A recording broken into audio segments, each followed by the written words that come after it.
lisanatin mud. Maknanya pandangan yang pertama bagi setiap tahun tu ada secupak. Kerana dia kias kepada tahun yang pertama. Tahun pertama mengkena, tahun yang kedua tak qada lagi, naik dua. Taklah kiranya. Wastani la yajibu lithaniyah syai'. Pandangan yang kedua dalam mazhab Syafi'i. Kita cuba nak bahas hari ni dalam mazhab Syafi'i kerana ustaz kita ni bila sebut Syafi'i tenang hati sikit. Pandangan yang kedua kata bagi tahun yang kedua tak payah ganda, tak ada gandaan. Dia ganda sekali je. Tahun yang pertama yang kena cupak tu 10 tahun dia tak bayar pun cupak yang pertama saja kena. Yang kedua tak kena. Dia kata apa? Li'anna al-qada' muaqqat. Jadi itu dia perbahasa dia. Kita tengok pada syarah dia Nawawi ya, kerana masa kita sudah. Amal asar yang diriwayat oleh musannif daripada Ibnu Abbas, Ibnu Umar, Abi Hurairah ni fil it'am. Dalam masalah fidyah ni ada macam mana, apa sanad dia? Rawahu Daruqutni wa qala fi isnadihi an Abi Hurairah hadza isnadun sahih. Makna sanad kepada sahabat itu sahih, bukan daripada Nabi. Ada juga riwayat marfu', riwayatnya ambil daripada Nabi. Wa isnaduhu dha'ifun jiddan. Sanad dia tak ada. Jadi janganlah. Jangan kata Nabi kata tak. Ini fatwa beberapa orang sahabat. Fidyah ini fatwa daripada beberapa orang sahabat bagi orang yang melewatkan puasa. Wa isnaduhu an Ibni Abbas sahih aidan. Lafaznya riwayat pada man mar. Siapa dia sakit, summa sahha wa lam yasum hatta adrakahu Ramadan akhar. Jadi siapa dia sakit, kemudian sihat hingga masuk Ramadan yang lain. Qala, kata dia Abu Hurairah, yasumul ladzi adrakahu, dia puasa dulu hak dia sempat tahun ni, kemudian yasumus syahra, dia puasa pula yang dia buka dulu, ganti qada. Wa yut'im makana kulli yawmin miskinan, bagi makan setiap hari seorang miskin. Ganti daripada yang pertama tadi. Tapi dalam riwayat ni tak ada berganda. Ada berganda ke tak ada? Tak sebut. Dalam riwayat sahabat ni mengatakan puasa itu macam riba juga. Tak mari tahun depan naik tahun lagi. Tak ada riba dalam bab fidyah. Dalam bab fidyah ni tak ada riba. Maknanya dia tak naik lah. Maknanya kalau dia tinggal 10 tahun dulu pun tak jadi 10 cupak berah. Cupak yang kena bayar hak tahun yang pertama tu saja. Jadi lepas pada ni kira betul-betul. Bila kita iqamatul hujjah ni kita tak boleh dah lah. Jadi kata Nawawi amma ahkamul fasal. Jadi hukum dalam bab pasal ni dalam ini syarah Nawawi ni. Idza kana alaihi qada'u Ramadan. Siapa-siapa yang ada qada puasa Ramadan ataupun setengah daripada Ramadan. Fa in kana ma'zuran, kalau dia uzur fi ta'khiril qada. Mana orang ni memang sakit. 2 tahun sakit, 3 tahun sakit berterusan sakit dia ataupun musafir dia atau seumpamanya, jazalahu ta'khir, boleh dia melewatkan qada dia walau baqiya sinin, beberapa tahun pun tak ada masalah. Tengok ni Nawawi kata apa? Tidak lazim ke atasnya fidyah bihadzal ta'khir. Jadi sekarang ni kalau kita nak ambil juga pandangan yang setengah daripada ulama Syafi'i mengatakan takarrur al-fidyah bi takarrur sinin, kita kena tanya balik. Hak tinggal tadi, dia tak qada tu sebab apa? Uzur ke tak uzur? Kalau uzur, jangan diganda fidyah dia. Kalau tidak kita makan berah orang yang tak betul kira-kira. Ini bahaya. Bahaya. Sebab orang ni dia bayar dengan sebab kita kira tu. Kalau dia nak sedekah cerita lain. Awak anggap sedekah lah. Orang ni nak sedekah bi nafsin cerita lain. Tapi bila sebut akta kena bayar, dia bayar. Jadi cara ni. Tengok jelas Nawawi kata la talzamul fidyah. Tidak lazim fidyah bihadzal ta'khir dengan sebab ta'khir ini, kerana dia tinggal tadi dengan keuzuran. Orang ni sakit 5 tahun. Tak payahlah tahun pertama 5 cupak, tahun yang kedua 4 cupak, tahun yang 3 cupak, tak. Lah. Ambil cupak yang dia kalau dia sakit aslu tak payah puasa dah dia. Terus je pada cupak yang pertama je, tak payah dah.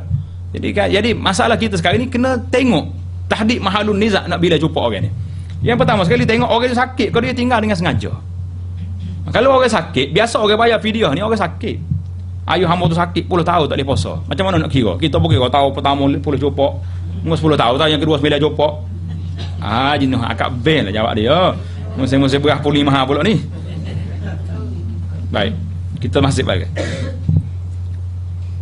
Jadi kalau takarrar Ramadanat, banyak sangat Ramadan tu berulang, wa innama alaihi al-qada faqat.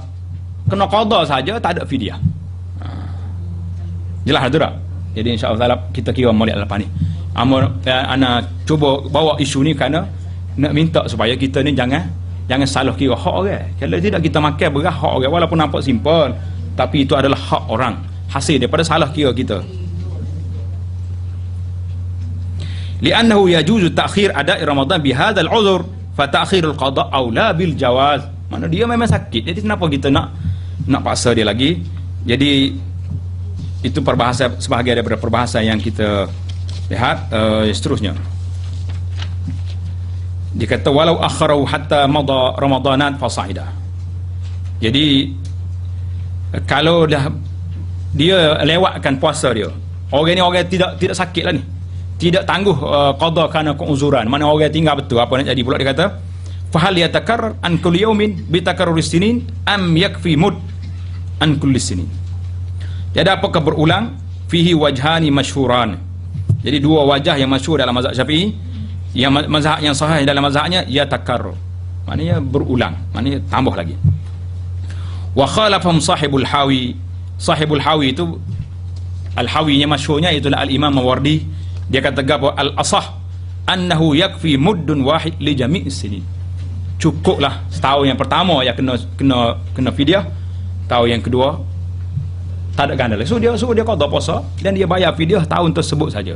Jadi tak payah duk ganda-ganda lagi sampai kalau orang 30 tahun dulu 30 cupok beras untuk tahun tu sehari baru. Enggak banyak kita dengar orang tu kena 2-3 ber, orang 3 ber akhirnya pakai tak bayar langsung. Baiklah, kita lihat pandangan ulama lain. Dia kata apa? Al-Mughni li Ibn Qudamah. Al-Mughni li Ibn Qudamah kata faslun. Kitab Mughni ini bagi Imam Ibn Qudamah dalam mazhab Hambali, fa in akharahu li ghairi uzrin hatta adrakahu ramadanani aw akthar. Kalau dia lewatkan puasa dia tanpa uzur, 2 kali Ramadan ataupun banyak, lam yakun alaihi akthar min fidyatin ma'al qada. Tak lebih daripada satu fidyah saja sekali dengan qada. Mana kita nak ilgha fidyah langsung pun, ini fatwa sahabat yang disebut oleh Daruqutni. Ini nakal oleh Imam Nawawi mengatakan sanadnya sahih daripada sahabat. Jadi kita nak kata fatwa sahabat itu tak ada harga.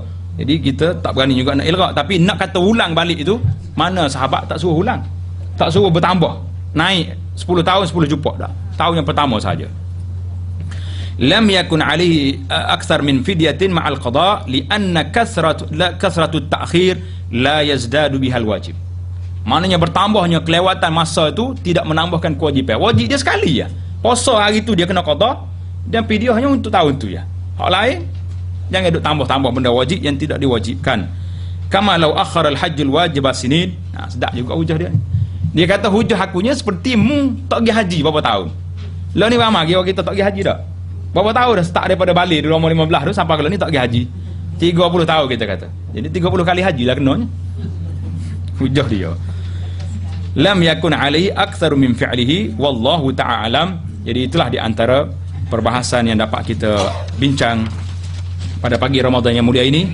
Jadi apa yang baik itu daripada Allah Subhanahu wa taala, yang tidak baik itu daripada kelemahan degana. Jadi kalau ada apa-apa perbahasan, ta'liqat, perbincangan daripada masyayikh, daripada ustaz-ustaz dan ustazah sekalian, jadi ini kertas perbincangan ya. Mana kita tidak kata putus ini, tidak kata hamba mari buat fatwa sini, tak. Hamba cuma buka lorong untuk perbincangan. Jadi ustaz-ustaz lah yang membincangkan, nak terima pakai hak mana, nak pakai hak majma' fiqhi, nak pakai hak kita, nak balik semula kaki tak kuning kita, itu terpulang kepada masing-masing. Di walikullin wijhatun, setiap orang itu ada pandangan dia. Yang pentingnya kita kemukakan apa yang kita faham dan dia dibahas oleh ulama-ulama semasa. Jadi yang baik itu daripada Allah, yang tak baik itu daripada kelemahan degana. Sama-samalah kita berdoa kepada Allah SWT, semoga Ramadan tahun ini Ramadan yang terbaik untuk kita, menambahkan amal ibadat kita, dan kita juga mengharapkan kita termasuk di kalangan orang yang dapat maqama Ramadan imanan mahtisaba, yang akan dipilih oleh Allah Ta'ala berdiri pada malam Lailatul Qadar pada tahun ini dan tahun-tahun seterusnya insya-Allah Ta'ala. Karena itu Nabi mengatakan nahnul akhirun as-sabiqun, kita ni orang terakhir tapi mengatasi umat yang terdahulu. Dengan apa? Umur kita pendek. Nabi kata amar ummati baina 60 wa 70. Umur aku 60 70. Tapi kenapa kita boleh mengatasi umat yang terdahulu? Sebab apa? Sebab bihadzal qadar, Lailatul Qadar, Allah SWT bagi kepada kita 83 tahun lebih. Satu malam. Kalau kita dapat 10 Lailatul Qadar, kau umur kita 800 tahun. 800 tahun tu 8 je lah. Nabi Nuh dakwah 950 tahun. Dekat-dekat dengan Nabi Nuh dah kitanya. dari segi umur ya. Jadi insya-Allah taala kita galakkanlah masyarakat kita, galakkanlah ahli-ahli jemaah kita, anak-anak kita supaya berdiri pada Lailatul Qadar imanan wa ihtisaban. Semoga Allah Taala menulis kita, ibu bapa kita, tok nenek kita termasuk di kalangan orang-orang yang utaqa, orang-orang yang diperdekakan oleh Allah Taala daripada api neraka pada bulan yang mulia ini. Amin ya rabbal alamin. Wa sallallahu wasallam wa barak ala Muhammad wa ala alihi wa sahbihi ajma'in. Walhamdulillahi rabbil alamin. Assalamualaikum warahmatullahi wabarakatuh.